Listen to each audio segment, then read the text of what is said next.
vermək. Namaz İslamda əhəmiyyətli ibadətlərdəndir. Heç bir əməl namazla müqayisə olunmur. Yəni, şəhadətdən sonra ən əfzəl, ən önəmli əməl namazdır. Namazı tərk etmək günahların ən böyüyüdür. Yəni, şirkdən və küfürdən sonra namazı tərk eləmək qədər böyük günah yoxdur. Zaten namazı tərk eləmək özü küfürdür. Necə ki, Peyğəmbər sallallahu aleyhi və səlləm deyir ki, bizimlə kafirlərin arasında əhd namazdır. Kim namazı tərk eləyərsə, küfrə düşmüş olar. Namazı tərk eləmək bütün ümmətin icmasından küfürdür.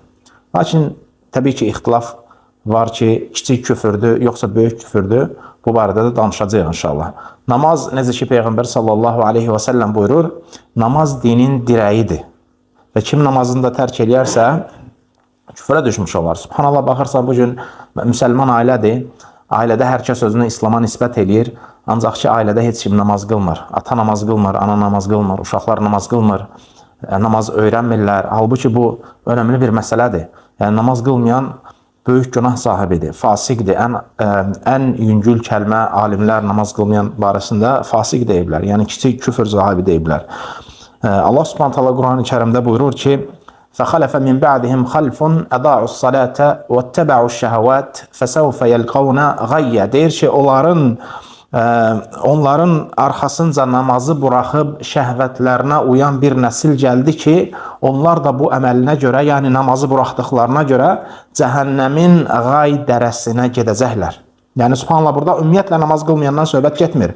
Yəni, namaz qılırlar, amma namazını zay edirlər. Bu ayədə də Allah Subhanahu taala deyir ki, onlar da bu əməlinə görə cəhənnəmin qay dərəsinə gedəcəklər.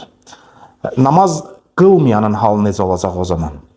Namaz qılmayanın hökmü barəsində təbii ki, alimlər ixtilaf edirlər. Bu ixtilaf hamımız bilirik. Namaz qılmayanın hökmü barəsində 3 dənə rəy var, məşhur olan. Birinci rəy odur ki, bir qrup alimlər ümumiyyətlə namaz qılmayanı mütləq olaraq təkfir edib, yəni kafir görüblər. Burada namaz qılmayan deyəndə kim nəzərdə tutulur? Yəni, namazı inkar edən nəzərdə tutulmur. Namazı inkar edib, qılmayan zaten kafirdir. Yəni, bir kəs deyirsə ki, namaz önəmli deyil, namaz qılmaq vacib deyil, namazın vacibliyini inkar edir, bu adam kafirdir. İxtilaf bunda deyil. İxtilaf o kəsdədir ki, bu adam tövhidi var, kəlmə-i şəhadəti var və namazın da fərzliyini qəbul edir və deyir ki, inşallah qılaram, Allah hidayət versin və s. Yəni, bu adam namazı qəbul edir. İxtilaf bundadır ki, bu müsəlmandır, yoxsa müsəlman deyil.